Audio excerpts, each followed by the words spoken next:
Hi, I'm Sam, male 35, married to Anna, 32 for over a year. We met on a dating site where we both were enrolled to find serious partners for marriage. Entering the 30s and surrounded by friends and cousins who already have a toddler puts pressure on a single man, don't they? I didn't have a serious relationship for many years, so I'd take the help of these sites to find a woman. Anna was also going through the same phase. Being a woman, she was subjected to the additional stress of losing her fertile years just after entering her 30s. On the very first interaction, she made it clear that she was there for no fun, seeking a serious relationship, and so did I. We hit off really well. She was from a neighboring town, but was open to shifting to my city because her company had an easy transfer policy. Within weeks of chatting, we were planning for a meetup. And within months of seeing each other, we were talking about the marriage. I often traveled overnight to meet her on weekends, and she did the same sometimes. I thought it was the best thing to happen in my life. It wasn't the first time I had fallen for someone, but it was special. We met each other's parents, and they were more than happy to bless us for married life. We soon married, and I felt the selfless love and care I'd never experienced. A year after our marriage, Anna's uncle passed away, and we flew down to her hometown. She was very close to her uncle and wanted to spend a week with her aunt and her family. Although she asked me to return as my work was stalled, I offered to stay with her to help her cope with the loss. I've always been introverted, and in my teens, I used to envy those studs who could approach any girl to ask for a date. I barely had the confidence to approach anyone of my gender, forget about the girls. Over the years, I accepted my shyness as a shield and would interact only with like-minded people. This kept me out of trouble most of the time, but it wasn't helping my romantic life. I just had one relationship which succumbed to a slow death because I wasn't opening up with her friends. I wasn't comfortable around anyone but her, hence she left me. It was toxic, I know. I realized it much later. So this time with Anna, I promised myself that I would not let this special bond perish for my timidness. I went the extra mile, literally, to gel with her friends and family. This was another reason I chose to stay with her and get to know her family. Before the wedding, I just met her parents for once, and then straight on to the wedding along with a few relatives. So I took that opportunity to spend time with her family.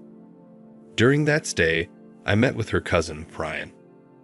Anna's deceased uncle was Brian's father. He was overly devastated by the loss. I found Brian quiet and timid.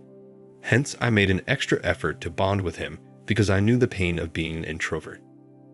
Brian was 30 and still living with his parents because he was supposed to overtake the family business. I don't know if there was something different in their family or with the town. Most of her cousins stayed with their parents and took care of the family business. When I asked Anna, she said her family was traditional and had been in the construction business for ages. Her great-grandfather started out small, but created multiple business units which he distributed amongst his children, and that's how the legacy was passed on. I was fascinated by it. As per Anna, Brian was a black sheep who wasn't interested in running the family business and was interested in a creative field, probably wanting to have an art gallery or something. However, his family did not approve of his passion and forced him to join his father and brothers at the office. While Brian did not open up much about his life, Anna asked if I could help him set up a gallery by pulling up some of my contacts.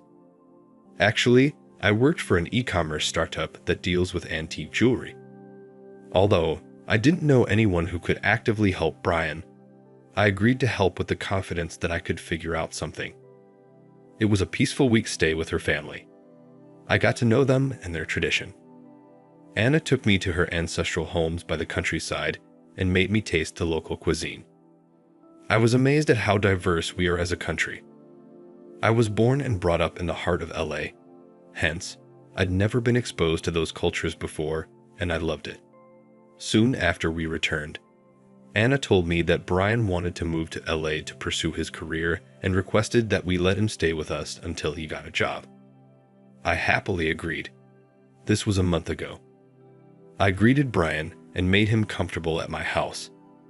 He said he would look for a part-time job and meanwhile pursue his passion for art. I offered to help him in any way I could. As the days passed, I noticed a very peculiar behavior in Anna. Although she seemed much happier than she used to be before her cousin moved in, she distanced herself from me romantically. Before Brian moved in, we never had to think about privacy because we lived by ourselves. The whole house was our bedroom. You know what I mean? After Brian moved in, we just had our bedroom. So whenever I took the initiative for intimacy, she would push me off saying that her cousin was around and he might hear us. I backed off for the initial few days without any second thought, but now it's getting on my nerves. She doesn't understand that she is irritating me and eventually making me hate her cousin. There is one more problem: food. The thing is, Brian has a fetish for seafood and I'm allergic to it. I also cannot stand the smell of it. It is understandable to cook favorite meals for the guests, but Brian was not a guest. He is living with us. I didn't mind when she cooked it for the first week, but having seafood on the table every other day annoys me. That too, if I had to fill my stomach with just salad. We had divided the responsibility in a way that she would cook and I would clean, so I had no option but to wash the stinky dishes on which she and her cousin had gorged upon. I know I might sound rude, but I'm frustrated. When I confronted her that she should make something for me as I can't have a salad every day, she said she doesn't have the time to cook 2 different types of meals. I suggested she could themselves take a break for seafood on some days and cook something else so I could also have a full meal. She got defensive, saying that I was rude. Sometimes I don't understand her. Brian too doesn't lift a finger at the house. I mean, he's no longer a guest. He's been staying here for 2 months, and I don't know how long he will stay further. He should take up household responsibilities, considering he's living rent-free with free food. I reached my boiling point yesterday when I asked her to switch responsibilities, that I would cook and she would clean. I know I tried to play smart and take control of the food, but she turned out smarter and caught me. She said that if I took the responsibility of food, she and her cousin would have to bid goodbye to seafood which she couldn't compromise. She suggested I cook my own meal if I was that adverse to marine animals. I hated her sarcasm. I wanted to yell at her and knock some sense into it that I work for 45 hours a week, and I cannot spend endless hours in the kitchen. The thing is, I'm getting annoyed by them to the point that I don't respond properly to Anna or Brian. Anna's protectiveness for her cousin makes me hate him, and I want him to move out ASAP. Sometimes when I clear my head and think, I feel that I'm being rude to Brian, and maybe I'm giving a signal that I'm doing a favor to him by letting him live with us. I genuinely don't feel like that, but Anna's attitude is pushing my buttons. I have discussed this with a few of my colleagues and got a mixed reaction. Some say I'm annoyed because our privacy is intruded, and some acknowledge a problem with Anna. I'm posting it here to get some perspective. If anyone has faced a similar issue, kindly suggest what I should do. Now for the first update. Hi all. Thanks for hearing my rant and giving some solid advice. The day after my original post, I subtly brought up the topic on the dinner table in front of Brian that we should make a weekly dinner menu that should have the preferable food of all 3 of us rotated over a week, so that I could at least have a proper food on 2 days of the week. Anna rolled her eyes, indicating I shouldn't have brought that topic in front of Brian. But Brian was quick to agree and apologize for being inconsiderate all the while. The discussion ended on a good note. I felt I was unnecessarily exaggerating the situation, which got solved so easily. While one of the issues got solved, or at least got mitigated, Anna's growing distance still bothered me. Our sex life is close to null because she's too busy setting up her cousin's life. She has been taking a lot of leaves from her office to accompany him to his interviews. Brian is also looking for a job in a ceramic institute. I don't know if I had a limited understanding of art or if he's confused about his job plans. I don't know. I'm just watching them running haywire, dumbfounded, waiting for the day he gets a job and moves out. Anyways, today I'm here to share a pestering concern. Last week, I had light work, so I came home early on most days. It was disturbing to find Anna sitting so cozily with Brian. Although nothing explicit, their body language was alarming. I met her legs on his thighs. Sometimes he leaned over her shoulder. It is understandable when cousins are young, but both are in their 30s and one is married. When I discussed this with my close friend, he dismissed it, saying I was just annoyed by Brian's presence. Hence, I'm picking on him. I know it is outrageous to assume such things between cousins. Maybe I'm just presumptuous, but it hurts to see Anna sitting so cozily with Brian while pushing me away, saying she was tired and not in the mood. This concern of mine is so sensitive that I'm afraid to confront Anna about it. I might sound disoriented or delusional, but I need serious advice on how to proceed. Now for the third update. Hi, I know I'm updating after a long time. It has been the most disturbing and traumatic time of my life. I'll jump straight into the update. I caught Anna sleeping with Brian. Soon after Brian shifted, I had a disturbing feeling about seeing them together. However, I ignored it. Even when writing the last update, I had a strong instinct that something was rotting between them, but I didn't want to sound presumptuous. A few days after my last update, I arrived early to find my house locked. Usually, Anna or Brian used to be at home, but that day it was locked. I texted Anna asking her when she would return. She didn't reply to my text. I was feeling uneasy, so I decided to go for a run. I went to the nearby Citizen Park, and guess whom did I run into? My wife and her cousin. They were hugging each other, sitting on a bench surrounded by dense bushes. It was so sudden that none of us got a chance to react. I just stopped, and so did they. It was like suddenly two heads popped up from behind the bushes, and I had direct eye contact with Brian, who immediately pushed Anna away, whose eyes were closed while hugging. I asked them what they were up to. It should have been the end, but Anna was very calm and said, "Oh hi, you're here. Actually, Brian was feeling low, so I took him for a walk. Let's go home." I was so confused and shocked that I barely spoke a word after that. In fact, all three of us walked silently on the way back home. After returning home, I sat down on my bed for an hour, unable to comprehend what I'd witnessed minutes ago. When she came to call me for dinner, I gave her a look, but she stared back, asking me why I looked intensely. I silently ate dinner and went to bed. I didn't look at either of them at the dinner table. When she came to sleep and tried to hug me, I told her I was disturbed seeing her hugging Brian so passionately. She chuckled at me, saying that Brian was her cousin and it was just a sibling hug. It should not bother me at all. I realized later that Anna was playing mind games. She did not act shocked. She did not apologize because she was hugging her cousin, and it was no big deal. However much I tried to sweep it under the rugs that they were cousins, it was bothering me, so I devised a plan to find out the truth.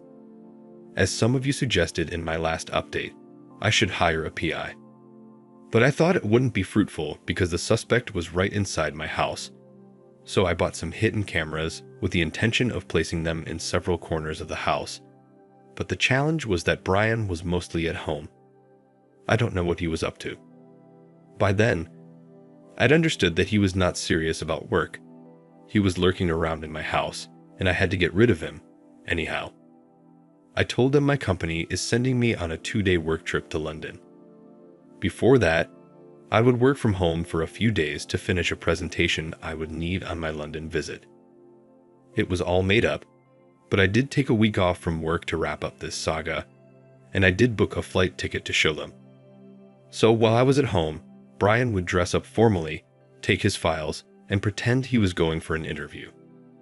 I don't know. I may be assuming that he was acting, but I don't care. I used the opportunity to plant several cameras and mics in different corners of the house. I did this during Anna's office hours after locking the house from the inside, so it cannot be unlocked using duplicate keys.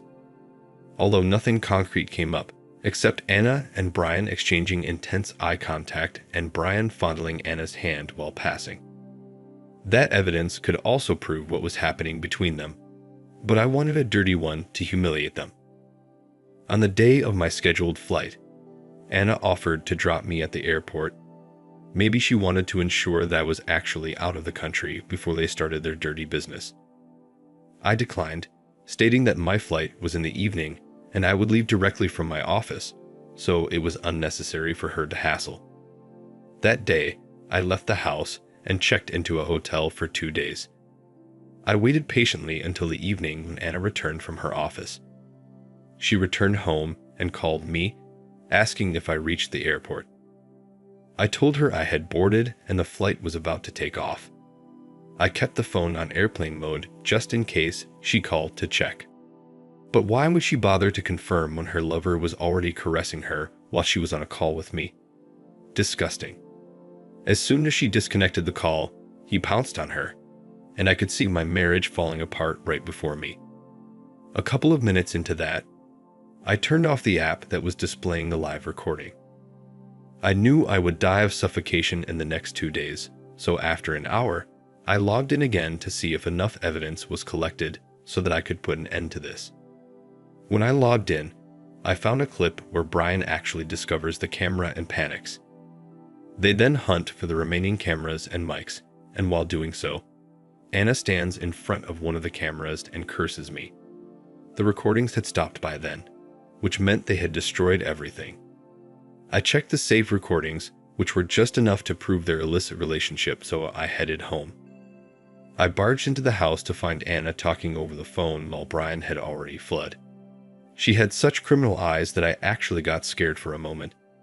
She accused me of plotting against them. I told her that she should consider herself lucky that I didn't smack her head or chase down her lover, so she could cut short her BS and come to the point. I asked her to confess everything to me or else I would involve her parents. She then narrated that she and Brian were always in love with each other. However, they both knew they could not be together. They had initially decided to never get married and secretly continue with their filthy business. But as Anna hit her 30s, her traditional family insisted she get married, so she was online looking for a guy from a different city to execute their plan. Luckily, she found me desperate enough to marry her without spending too much time dating. In the end, she suggested that we continue to be married couples and lead our lives independently, meaning I can sleep with anyone while she can continue to bang her cousin. I felt disgusted at her suggestion. Unlike in other cases where people plead for forgiveness and a second chance, Anna was unapologetic. Her cold expression gave me goosebumps. I felt so uncomfortable sharing a roof with her that I gave her the ultimatum of a day to vacate the house and move back to my hotel. The next day, she texted me that she had vacated the house. I went to find that actually she did. More than emptiness, I felt a sense of relief. I spent the next few days contemplating my future and the next few weeks drinking over my misery, but that's not important. What Anna did next pushed me to the extreme. A week after Anna left, her parents called my father, threatening to sue me. I don't know why he didn't call me. Her father was that kind of a strict man who would urge to have any critical discussion with the parents and not with the children. Apparently, Anna had told them I was spying on her by placing cameras and mics in the house. She said I was over-possessive about her and had a problem if she spoke to any other men, including her cousin. She also added that I was violent and threatened to smack her head to kill her. This came out of the blue to my parents because I hadn't told them about Anna's cheating yet. In fact, I didn't intend to expose her to anyone, but she left no choice to me. In the moment of rage, I forwarded those video clips to her father. I took Brian's number from the family group and sent a copy to him as well. I also told him he should be thankful to me for not sharing the clips in the family group. Within minutes, my phone was bombarded with voicemails from Anna, accusing me of betraying her. She said it was a deal between us that I won't reveal the truth to anyone. Now, when I retrospect, I remember when I was leaving again for the hotel that night, I told her, vacate my house in a day, and sign the divorce papers uncontested. I won't expose you. It wasn't a promise. Even if it was, she maligned me in front of her family to come out clean. Her father threatened my parents to chase me down. What else did she expect me to do in that situation? My father suggested that we lodge a police complaint before they filed us for domestic violence. I told my parents I was never violent with her, but they said it would take years to prove myself innocent, so it's better to be vigilant. We lodged a complaint and got a restraining order against Anna and her family. During the divorce proceedings, she joined virtually, citing health issues that barred her from traveling down to another city. She was alone on the video call and kept quiet during the trial. I didn't want any further hassle in my life, so I kept the divorce terms clean. It was a simple, irreconcilable difference between us, and we divorced. It's been 3 months since then, and I have not heard from her or her parents. I think they understood that it was their daughter who was at fault.